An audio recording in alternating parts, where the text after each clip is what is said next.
What's up, everyone, and welcome back to a update for Imagine Bravery.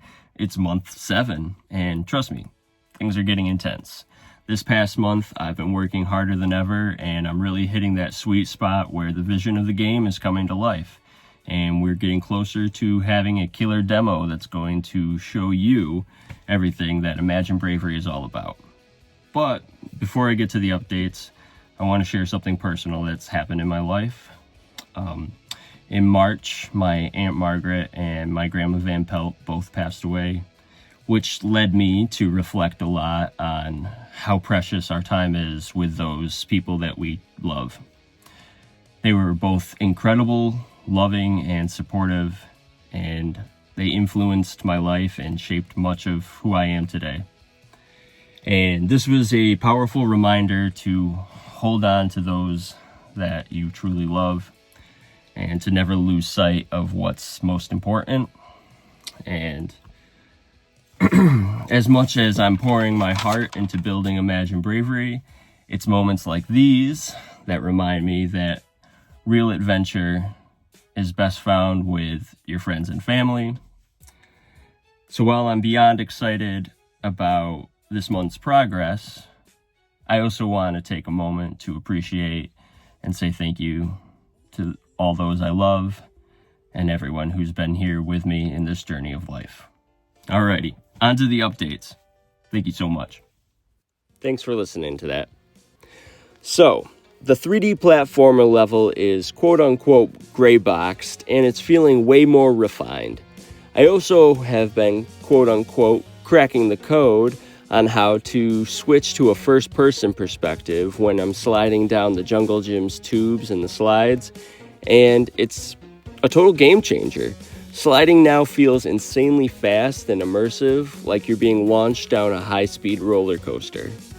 The rising lava mechanic is really bringing the heat, haha, but during testing I realized that the pacing was too tight. Players didn't have enough time to explore before the lava caught up. So I overhauled the layout to add more verticality, some hidden routes, and alternate paths. And now players get more breathing room to grab collectibles and solve puzzles while still feeling the pressure of the rising lava. I'm going for that perfect balance between urgency and discovery. In March, I wrapped up Eric Rutz's guide to Unreal Engine, and I'm already 32% through his Unreal Engine 5 Survival Framework and Multiplayer Game Dev course. And Eric, who's the creator of the Hyper MST system, packs his courses with these high-level techniques that are seriously leveling up my skills. In the Survival Framework course, I've been diving deep into learning how to apply landscape materials that dynamically shift based on slope and height, which is already making the RPG opening map feel way more organic and alive. And this is where Scott's journey is going to begin, so I'm working to make sure the environment tells its own story.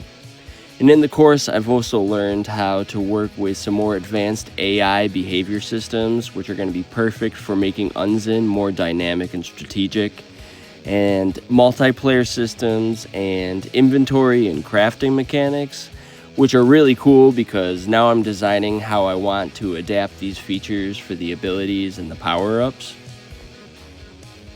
The RPG opening map is shaping up beautifully, and this section is going to introduce Scott to the Guardians, the Runestones, and the looming threat that is Malregar.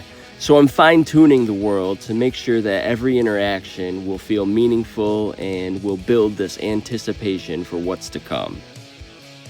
And here's the big news.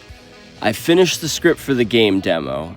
Now this demo will feature a ton of platforming challenges, some puzzle solving, and even a sneak peek at the mini-games. And my goal is to have something that people will be able to try out and test by the end of November. So that way I can start collecting feedback and making adjustments. I've wrapped up the character design for Alistair for now, and I think he looks absolutely phenomenal. He's trying to be a guide to Scott, and he's a Guardian's apprentice, and he's going to be a big part of the RPG parts of the game, at least the beginning parts for Scott. My goal for April is to refine the platformer level further, progress more in the survival framework course, and to expand that RPG section. Specifically, I'd like to start adding some NPC interactions more.